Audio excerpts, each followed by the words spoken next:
Hi again, professors. Again, using Rob's Principles of Bible Study class as an example, I just wanted to show you the assignments and the rubric section. So assignments are, naturally enough, where students are going to go to see their assignments. So assignment groups are groups of assignments. So say, for example, there were 3 books that you wanted students to read. Then you would add the assignment reading group, and then you would place things underneath. So we'll go over that in just a second. For your assignment groups, you want to add a weight. So Populi will automatically calculate out how much each thing is worth. Once you start entering grades, you will able to see the mean grade for all of these and the median grade on all of these. So once you've added your assignment group, you can then start adding assignments. So let me go ahead and show you how adding an assignment group. So, sorry, wrong one. That is edit, so you can go in and change those if you need to. But add an assignment group is right here, and so you would add it. You would change the weight. Now it's not going to let me add anything because 100% of the weights are already added in. Then when you're ready to add an assignment, you would click this.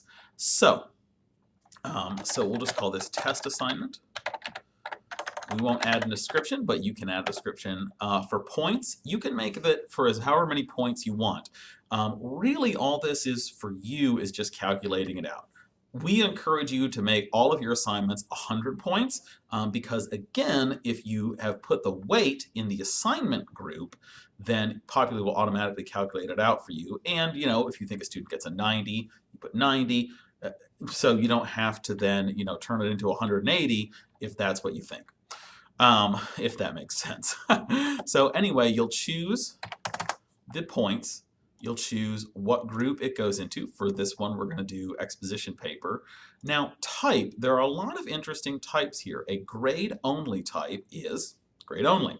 Students don't get to do anything. They just you just add a grade. File is going to probably be your most commonly used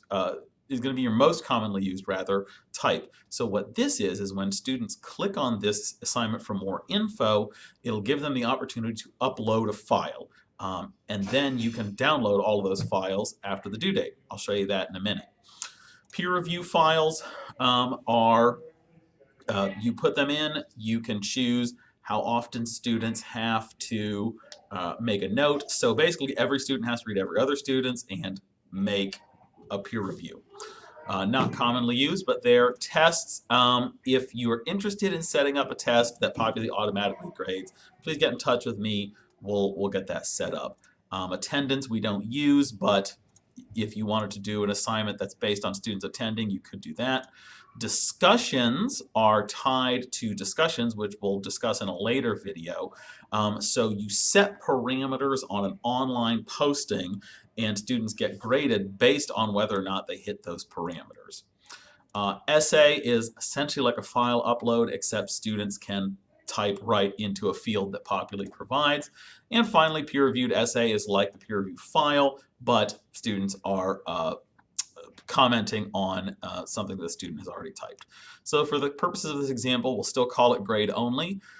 You can assign a rubric to each class. We'll get to those in just 1 minute. You can add your due date. So for this one, we'll just say it was due on the 25th. You can add a particular time. Availability means how often students can access the assignment. So if you don't want students to be able to see what's in an assignment after a certain point, you would say available until, and then you would set that time. By default, we usually just choose always available. So you'll click save. We'll just go ahead and type this in so you can see it. So we'll click save, and then that will show up here under test assignment. So when you click on it, it will show you which students have added to it, how they did according to the rubric, and then it'll allow you to add their grades. The information about it is right over here. And then once students, so let's go ahead and one that already has been done. So for example, in the research paper, once all of the files are in, which you'll note by which you can see they're in based on the check mark over here. So that means a student has uploaded. You would go to download all files. It's going to think for a second.